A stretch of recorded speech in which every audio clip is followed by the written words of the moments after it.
Rail में जो है जनरल बोगी में भी गए थे, सब पब्लिक की समस्या सुनी, तो क्या है पूरी समस्या, तो क्या से उन लोगों ने कहा? भाई, जनता के हर प्रतिनिधि जनरल ही होने चाहिए।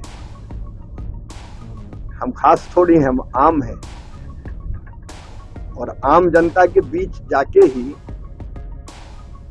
उनकी कठिनाइयों और तकलीफों का एहसास होता है। जैसे अभी हमने जनरल कोच में देखा, मैं वहां बैठना चाहता था लेकिन जगह ही नहीं थी। सबके बीच जब हम गए, खचाखच भरा हुआ है, लोग खड़े भी हुए हैं, इससे उस तकलीफ का भी एहसास होता है।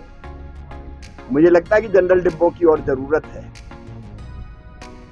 दूसरे, सामान्य जन के बीच जाके ही जनता की चीजें पता चलती है, और इसलिए मुझे लगा कि अपने सब भाइयों बहनों के बीच जाऊं